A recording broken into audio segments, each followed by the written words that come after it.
नमस्कार दोस्तों, स्वागत है आज के भगवत गीता श्लोक नंबर 1.44 यानी कि श्लोक नंबर 44 से अर्जुन का आंतरिक द्वंद्व और आध्यात्मिक कर्तव्य यानी कि धर्म की चुनौती, the science of transforming consciousness, आत्म जागरण और नेतृत्व की वैज्ञानिक यात्रा। आज हम 44वें श्लोक को पढ़ लेते हैं, फिर हम श्लोक के अर्थ को जानेंगे।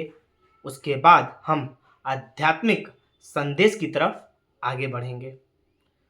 तो श्लोक है, उत्सन कुल धर्माणम मनुष्याणम जनार्दन नरके अनियतम वासो भवति त्यनु सुश्रोम। ये 44वां श्लोक हुआ। श्लोक का अर्थ है, अर्जुन कहता है, हे जनार्दन, जिन परिवारों के धर्म और कर्तव्य नष्ट हो जाते हैं उनके लोग नरक में गिर जाते हैं और उन्हें अनिश्चित काल तक वहां रहना पड़ता है, ऐसा हमने सुना है। ये श्लोक का अर्थ हुआ। अब हम आध्यात्मिक संदेश की तरफ आगे बढ़ते हैं। धर्म और कर्तव्य का नाश होना केवल धार्मिक रिवाजों का पालन न करना नहीं है, बल्कि यह जीवन के मूल सिद्धांतों, संस्कारों और नैतिकता और आध्यात्मिक कर्तव्यों से भटकने का प्रतीक है। यानी कि ये श्लोक ये बता रहा है कि धर्म और जब कर्तव्य का पालन जब हम नहीं करते हैं तो नाश तो होता ही है, साथ ही धार्मिक रिवाजों का भी पालन अगर हम ना करें तो ये जीवन के मूल सिद्धांत यानी कि संस्कारों और नैतिकता और आध्यात्मिक कर्तव्यों से हम भटक जाते हैं। ये उस बात का प्रतीक है। धर्म का अर्थ यहाँ नैतिकता, ईमानदारी, कर्तव्यबोध और समाज के प्रति जिम्मेदारी का प्रतिनिधित्व करता है। धर्म का अर्थ यहाँ पे ये बताया जा रहा है, यानी कि नैतिकता आपके अंदर होना चाहिए, ईमानदारी होना चाहिए, आपका कर्तव्य बोध होना चाहिए, यानी कि आप अपना कर्तव्य का पालन कर रहे हो, और समाज के प्रति जिम्मेदारी का जो आप प्रतिनिधित्व करते हो, इसी को हम धर्म कहते हैं। यही एक असली धर्म का अर्थ होता है। कर्तव्य वह नैतिक जिम्मेदारी है जो एक व्यक्ति परिवार, समाज और राष्ट्र के प्रति निभाता है।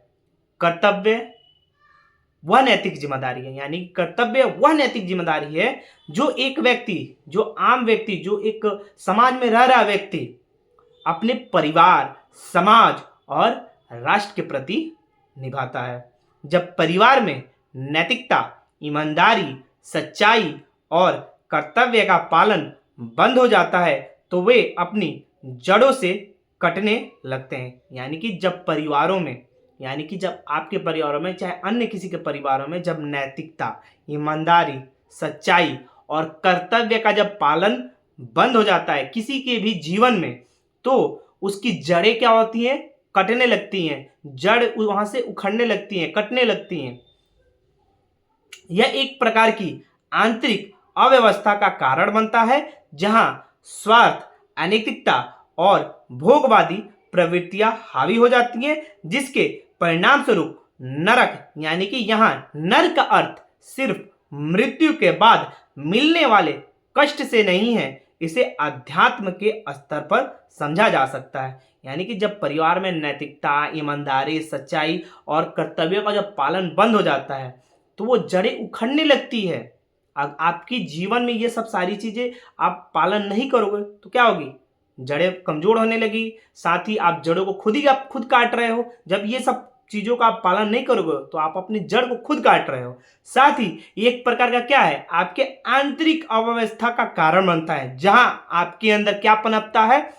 स्वार्थ, अनैतिकता, भोगवादी, जो आप हमेशा भोगने की इच्छा से देखोगे, सिर्फ भोग लूं।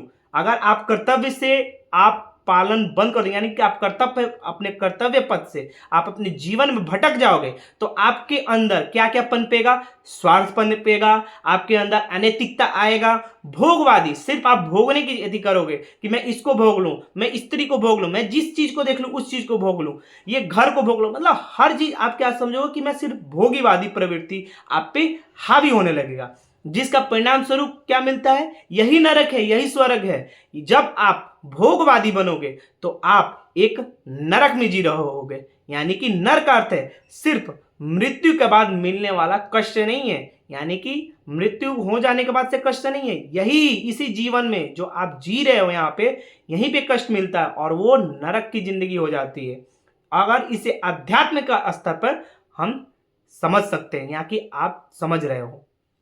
अब हम आध्यात्मिक दृष्टिकोण से समझते हैं। जब तुम या तुम्हारा परिवार यानी कि आध्यात्म, धर्म और कर्तव्य से दूर होता है तो तुम्हारी आत्मा अज्ञानता और अधर्म के अंधकार में गिर जाती है। यानी कि अगर आध्यात्मिक दृष्टिकोण से समझे, अध्यात्म के दृष्टिकोण से समझे, तो जब आप और आपका परिवार अध्यात्म यानी कि धर्म का पालन, धर्म और कर्तव्य का पालन से जब आप दूर हो जाते हो, आप धर्म नहीं निभाते हो, आप अपने कर्तव्य नहीं निभाते हो, उससे अगर आप दूर होते हो, आप या आपका परिवार, चाहे कोई भी व्यक्ति अपने धर्म से और कर्तव्य से दूर होता है या पालन नहीं करता है, तो आपके अंदर क्या पनपता है? अज्ञानता पनपता है, आपके ऊपर अधर्म का अंधकार हावी होने लगता है और वो गिर जाती है। इस स्थिति को तुम्हारा आत्मिक नरक कहा जाता है, जहां तुम अपनी मानसिक संतुलन और शांति को खो देते हो। आज की स्थिति में देखो तो अधर्म यानी कि जब भी आप धर्म और कर्तव्य से दूर हो रहे हो, चाहे वो आप हो चाहे आपका परिवार हो, तो क्या फैलता है आपके अंदर? आपके अंदर अज्ञानता आती है, अंधकार आता है, और जब ये सब सारी चीजें आती है ना, तो आत्मिक दृष्टिकोण से अगर समझा जाए तो उसको ही हम नरक कहते हैं।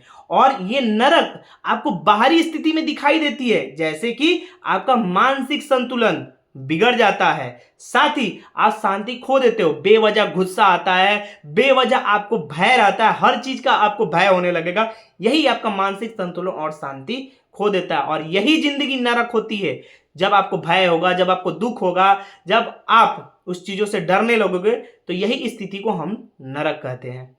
तुम अपने वास्तविक उद्देश्य और जीवन की दिशा से भटक जाते हो, तो जो तुम्हें अंधकार में जीवन की ओर ले जाता है। जब आप या आपका परिवार, चाहे कोई भी व्यक्ति, जब भी आपका वास्तविक उद्देश्य जिस पे आप चलने का निर्णय लिए होते हो, साथ ही आप अपने जीवन की दिशा से भटक जाते हो, तो परिणाम स्वरूप क्या मिलता है? अंधकार में जीवन की यात्रा, यानी कि अंधकार की तरफ आप चले जाते हो, रोशनी की तरफ नहीं, अंधकार की तरफ, और वो जिंदगी आपका अंधकारमय बन जाती है, चाहे वो आपका जीवन हो, चाहे वो आपका परिवार का जीवन हो। जब परिवार के सदस्यों में नैतिकता यानी कि अध्यात्म का पतन होता है, तो उसका असर पूरे समाज पर पड़ता है। जब परिवार के सदस्यों में यानी कि आपका परिवार के सदस्यों में जब नैतिकता यानी कि अध्यात्म का जब पतन होता है, यानी कि उसके अंदर अध्यात्म यानी कि नैतिकता जब खत्म होती है या वो खत्म कर रहा होता है, तो उसका असर ये जो समाज में रह रहे लोग, समाज पे भी असर पड़ता है। ऐसे लोग समाज में अपराध, भ्रष्टाचार और अन्य अनैतिक गतिविधियों में लिप्त हो जाते हैं, जिससे समाज में अव्यवस्था और अराजकता फैलती है। जब भी किसी के अंदर अध्यात्म का पतन होता है, यानी कि धर्म की तरफ आगे नहीं बढ़ता है, अध्यात्म की तरफ आगे नहीं बढ़ता है, नैतिकता को नहीं अपनाता है, तो वो समाज पे तो असर करता ही है, साथ ही उस व्यक्ति के अंदर, जो परिवार के सदस्य हैं, उस व्यक्ति के अंदर अपराध यानी कि गलत कामों की तरफ वो आगे बढ़ता है, भ्रष्टाचार की तरफ वो आगे बढ़ता है, और ऐसे अन्य अनैतिक गतिविधियां, जो बहुत सारी ऐसी चीजें जैसे बलात्कार हो रहा है, ये सब सारी चीजें, बहुत सारे चोरी, डकैती, गोली चला देना बेवजह, मारपीट बेवजह कर लेना, ये सब सारी चीजें क्या बोलती है? जिस समाज में अव्यवस्था और अराजकता फैलती है उस व्यक्ति के माध्यम से। इस स्थिति को सामाजिक नरक कहा जा सकता है। यानी कि जो ये समाज में जो हो रहा है ना, ये जो गलत गतिविधियां जो हो रही हैं, उस सामाजिक वर्ग में हम उसे नरक कह सकते हैं, जिसे आज हम अपने समाज में देख रहे हैं और जो आप समाज के आज के समाज में आप देख रहे हो अपने आंखों से। धर्म और कर्तव्य के नष्ट होने से तुम्हारा जीवन अराजकता में बदल जाता है। जो धर्म और जो कर्तव्य जैसे ही आपके अंदर नष्ट होगा, आप धर्म का पालन नहीं करते हो, कर्तव्य का पालन नहीं करते हो, और ये जब आपके अंदर नष्ट होता है तो आपके जीवन में अराजकता में बदल जाता है, यानी कि गलत गतिविधियों करने में आप माहिर हो जाते हो, आप अंधकार में चले जाते हो और ऐसी ऐसी गलत विचारों की तरफ आप बढ़ जाते हो। तुम्हारी सोच स्वार्थी, अनैतिकता और भौतिकवादी हो जाती है, यानी कि आप स्वार्थी हो जाते हो, अनैतिकता आ जाती है, आपके अंदर भोगीवादी आ जाती है, यानी कि आप सिर्फ भोगना चाहते हो, सिर्फ अपना स्वार्थ सोचते हो। इसका परिणाम यह होता है कि तुम्हारे जीवन में शांति, सुख और संतुलन का अभाव हो जाता है, जो एक प्रकार से नरक के समान है। और ये जब परिणाम जब आपके जीवन पे जब होता है तो आपके जीवन में क्या होता है, शांति, सुख और संतुलन बिगड़ जाता है, आपकी जिंदगी में उसका अभाव होने लगता है। और जब एक प्रकार इस चीज को अगर जब आपके अंदर सुख, शांति और संतुलन आपके अंदर नहीं रहेगा तो वही वही जिंदगी में आपको एक नरक के समान बन जाता है, वही आपकी जिंदगी नरक बन जाती है। अर्जुन इस श्लोक में परिवारों के नष्ट होने की चिंता कर रहा है, क्योंकि वह जानता है कि यदि एक पीढ़ी अपने धर्म और कर्तव्य से विमुख हो जाती है तो आने वाली पीढ़ियां भी उस पथ पर चल सकती है।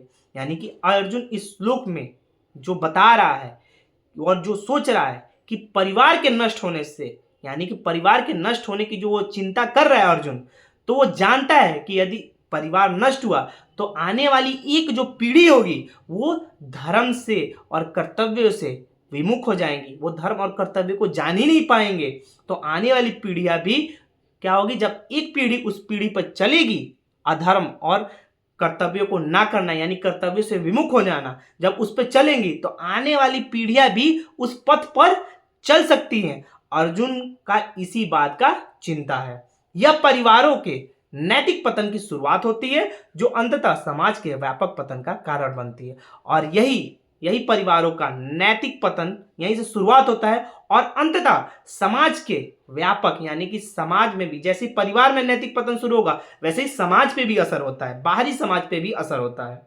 यदि एक पीढ़ी अपने नैतिक कर्तव्यों का पालन नहीं करती तो उसकी संतानों में भी वही आदतें विकसित हो सकती है और यह नैतिक गिरावट पीढ़ी दर पीढ़ी चलती जाती है। यानी कि एक पीढ़ी जैसी एक पीढ़ी धर्म और नैतिक कर्तव्य का जैसी एक पीढ़ी नैतिक कर्तव्य और धर्मों का पालन नहीं करती, यानी कि एक पीढ़ी, तो वही पीढ़ी यानी कि उनके संतान जो पैदा ले रहे हैं और वही आदतें उनको देखकर, यानी कि एक पीढ़ी जो वर्तमान में चल रही है जो खराब हो गई है, यानी कि नैतिक कर्तव्य और धर्म को नहीं अपना रहे, अधर्म के साथ चल रहे हैं, तो वही आदतें यानी कि जो एक पीढ़ी से जो संतान पैदा लिए हैं तो उस पीढ़ी को देख के संतान यानी कि वही आदतें सीख जाएंगे। यानी कि एक पीढ़ी जो संतान पैदा ली है और जो एक पीढ़ी है उसको देख के वो संतान बिगड़ क्यों जाएगी, क्योंकि लिए वो देख के सीख रही है। आदतें क्या है,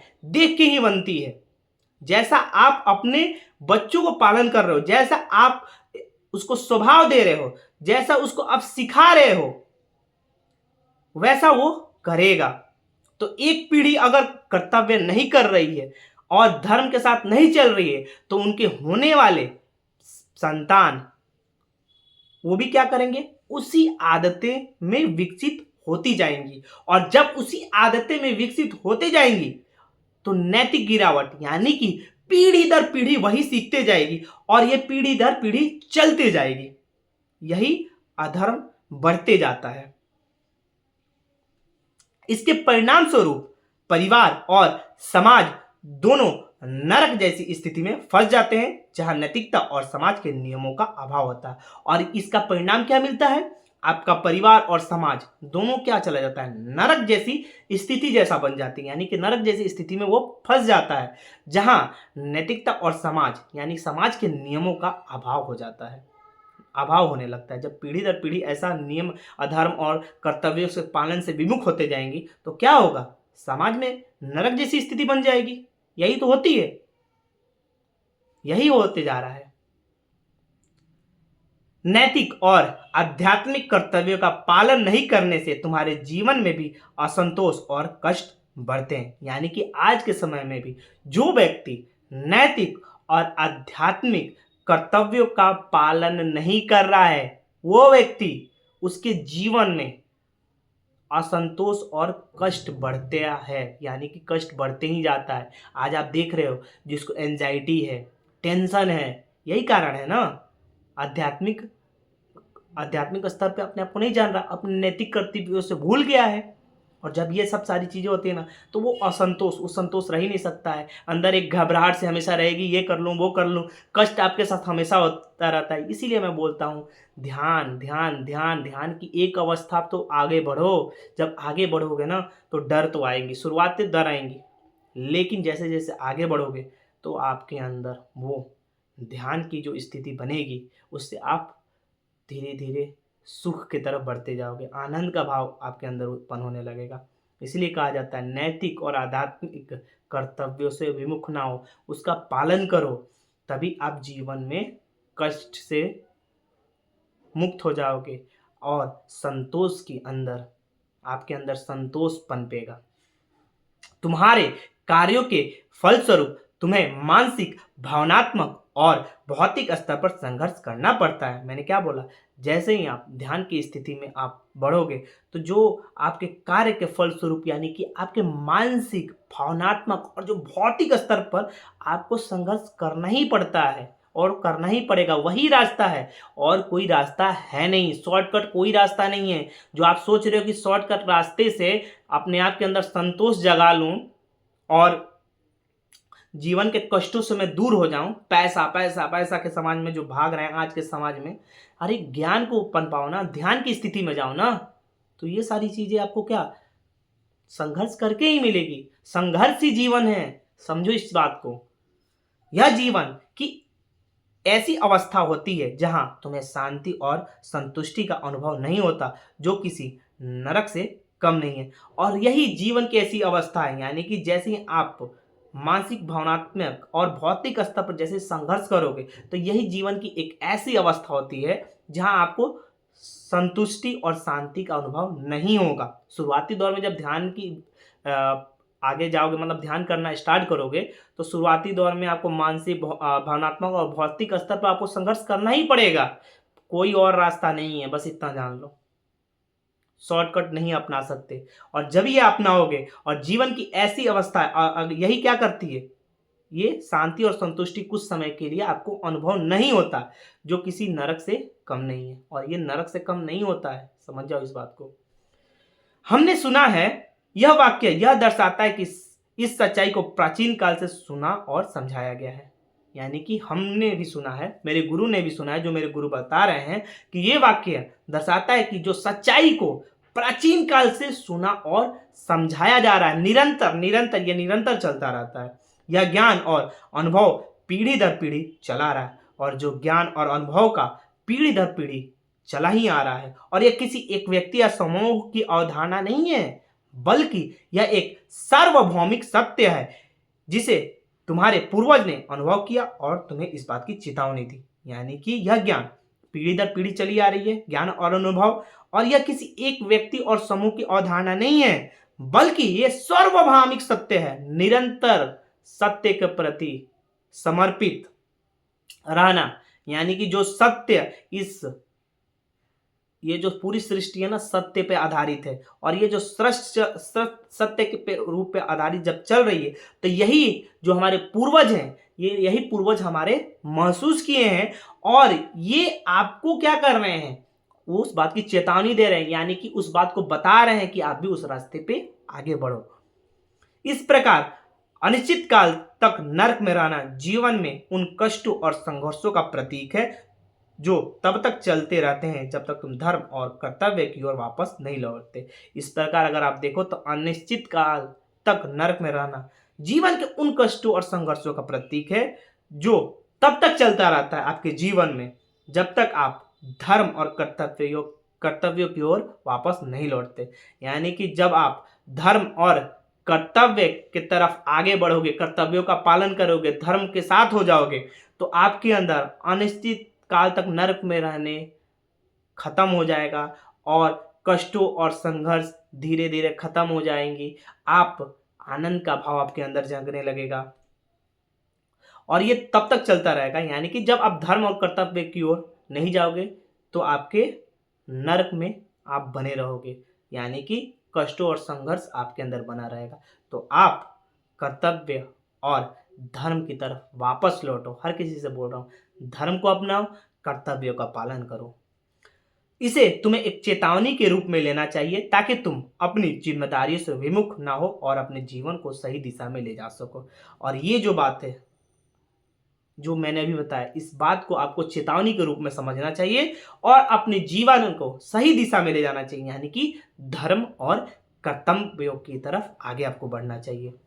इस अधर्म और धर्म विमुख जीवन में उत्पन्न पीड़ा और आने वाले समय और जीवन चक्र, यानी कि लाइफ साइकिल ऑफ ट्रांसफॉर्मेशन, जन्म, बचपन, युवावस्था, वृद्ध, मृत्यु, जन्म में भी करना पड़ सकता है। यानी कि इस अधर्म और धर्म विमुख जीवन से जो उत्पन्न पीड़ा और जो परिणाम का सामना आपको करना पड़ता है, वो केवल इस जीवन में ही नहीं बल्कि कई जीवन आपको पैदा लेने पर, यानी कि जीवन चक्र, यानी कि लाइफ ऑफ साइकिल में, यानी कि ट्रांसफॉर्मेशन जो होता है, यानी कि जन्म लोगे, बचपन होगा, युवावस्था होगा, वृद्ध होगी, फिर मृत्यु, फिर जन्म लोगे, में भी करना पड़ सकता है। यानी कि ये लाइफ ऑफ साइकिल चलता ही रहता है। यानी कि ये धर्म और अधर्म और धर्म विमुख जीवन में उत्पन्न पीड़ा और परिणाम का ये सामना आपको करना ही पड़ेगा।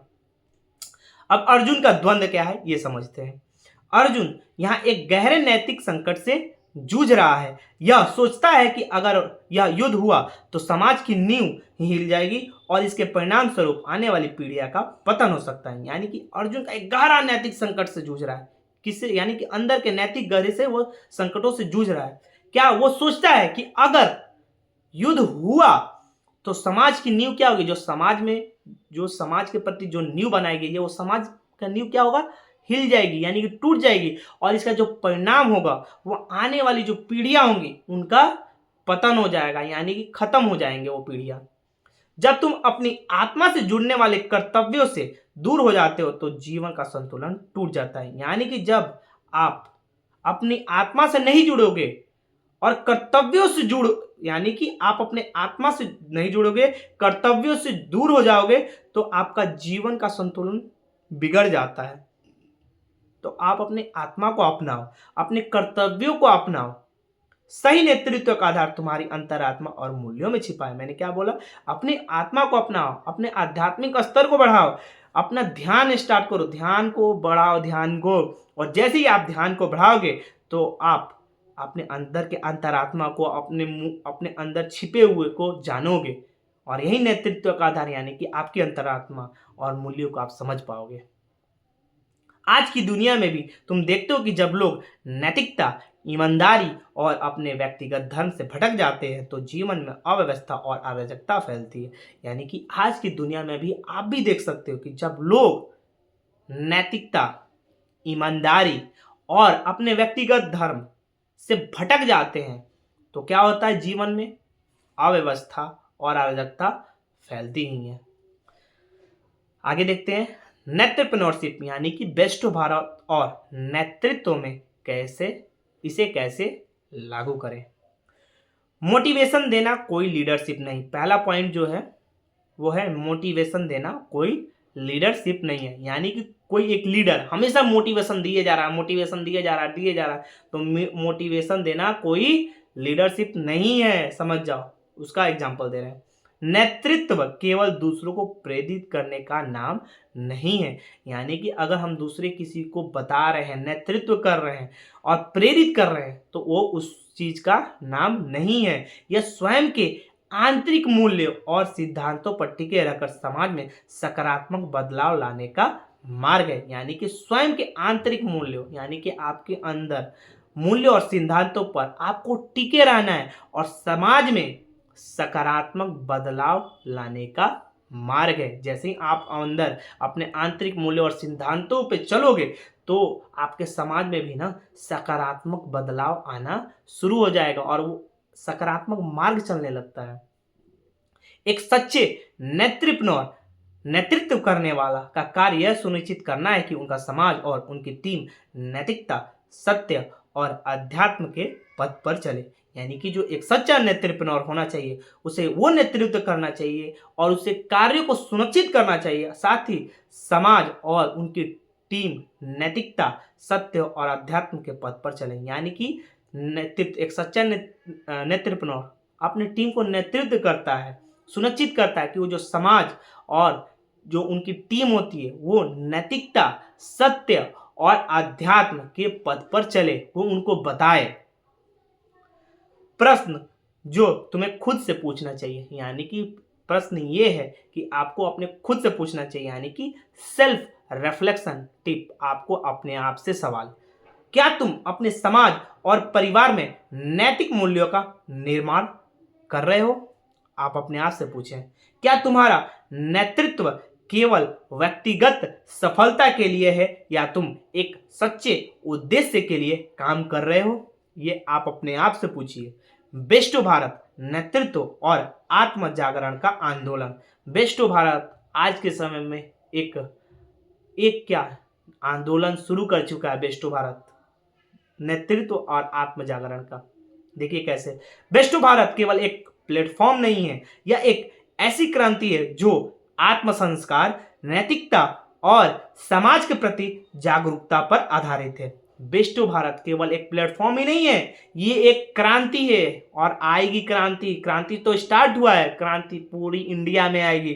क्या? जो आत्म संस्कार, नैतिकता और समाज के प्रति जागरूकता पर आधारित है। आज के दौर में सच्चे लीडर की जरूरत है जो अपने चरित्र से समाज को एक नई दिशा दे सके। आज के दौर में, आज के समय में एक सच्चे लीडर की जरूरत है। अगर एक सच्चा लीडर भी मिल गया ना तो अपने चरित्र से समाज को एक नई दिशा पर ले जा सकता है। बेस्टो भारत का प्रत्येक सदस्य केवल अपने लक्ष्य तक सीमित नहीं है बल्कि समाज के उत्थान के लिए प्रतिबद्ध है। यानी कि बेस्टो भारत प्रत्येक सदस्य केवल अपने लक्ष्य तक ही सीमित नहीं है, नहीं यानी कि व्यक्तिगत स्वार्थ तक ही उनका सीमित नहीं है, सिर्फ अपना ही नहीं उनका स्वार्थ है, बल्कि समाज के लिए उत्थान यानी कि समाज को सफलता के रास्ते पे ले जाने के लिए प्रतिबद्ध है। क्या आप तैयार हैं? आपसे सवाल, क्या आप तैयार हैं? क्या आप भी अर्जुन की तरह अपने अंदर के द्वंद से जूझ रहे हैं? क्या आप भी अर्जुन की तरह अपने आप से लड़ रहे हैं? यह समाज है, यह समय है जागने का, यह समय है आपको जागने का, नेतृत्व करने का आपको, और समाज में बदलाव लाने का आपको। यह समय है अपनी आत्मा की पुकार सुनने का। आप अपनी आत्मा की पुकार सुनिए। जाते जाते मेरे गुरु ने एक अच्छा संदेश दिया है, जब धर्म संकट में हो तभी सच्चे लीडर की पहचान होती है। यानी कि जब भी अधर्म चरम सीमा पे हो, यानी कि धर्म संकट में हो, तभी एक सच्चे लीडर की पहचान होती है। उसी समय एक सच्चे लीडर का जन्म होता है, उसी टाइम जब अधर्म चरम सीमा पर हो, धर्म संकट में हो, और उसी टाइम आपको लीडर दिखता है। ये मेरे गुरु ने बताया है। तो आज के श्लोक में इतना ही। तब तक के लिए नमस्कार। मिलेंगे आपसे कल एक नए श्लोक के साथ, नए आध्यात्मिक संदेश के साथ। तब तक के लिए नमस्कार, राधे राधे, जय श्री कृष्णा। लाइक कीजिएगा, शेयर कीजिएगा और सब्सक्राइब जरूर कीजिएगा। बेल आइकन को भी प्रेस कीजिएगा।